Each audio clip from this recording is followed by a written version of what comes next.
दोस्तों, कभी सोचा है कि मरने के बाद क्या होता है?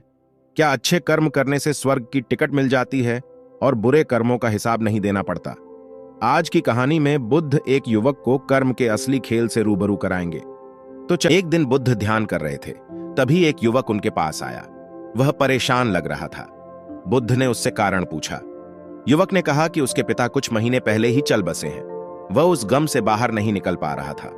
वह अपने पिता के लिए सर्वश्रेष्ठ मृत्यु संस्कार करना चाहता था, ताकि चाहे उसके पिता ने जीवन में अच्छा किया हो या बुरा, उनकी आत्मा स्वर्ग जा सके। इसलिए वह आपके पास अनुरोध लेकर आया, कृपया मेरे पिता के लिए मृत्यु संस्कार करें, ताकि उनकी आत्मा को स्वर्ग में प्रवेश मिल सके और वहां वास कर सके। बुद्ध बोले, ठीक है, 2 मिट्टी के बर्तन, कुछ कंकड़ और बर्तनों को भरने के लिए मक्खन ले आओ। युवक ने सोचा कि यह तो अंतिम संस्कार के लिए सामान है। वह बाजार गया और उन्हें खरीद लाया।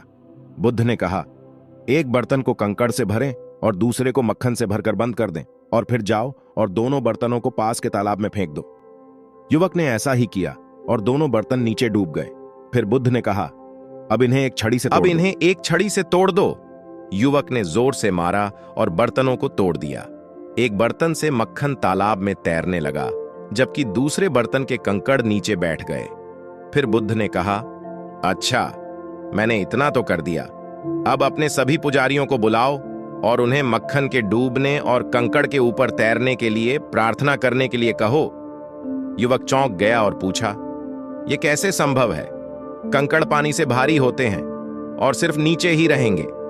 मक्खन पानी से हल्का होता है और सिर्फ तैरेगा ही।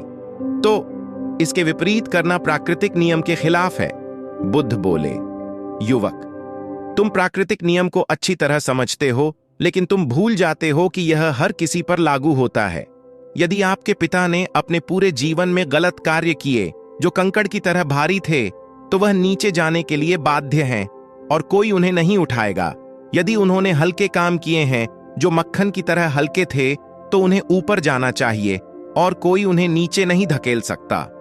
युवक अब प्राकृतिक नियम को समझ गया।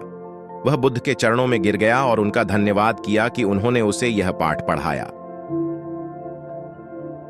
कहानी की शिक्षा। प्रकृति का नियम हमें स्पष्ट रूप से परिभाषित करता है कि जीवन में हम जो कुछ भी करते हैं, अच्छा या बुरा, हमें वह वापस मिलने वाला है, और यह कर्म का नियम है। कोई बाहरी शक्ति इसे बदल नहीं सकती। जब हम रहते हैं तो हमें अपने दैनिक जीवन में केवल अच्छे काम ही करने चाहिए। तुम जो बोओगे वो ही काटोगे। हमें उम्मीद है कि बुद्ध की इन छोटी कहानियों ने आपको हमारे जीवन को समझने में मदद की होगी।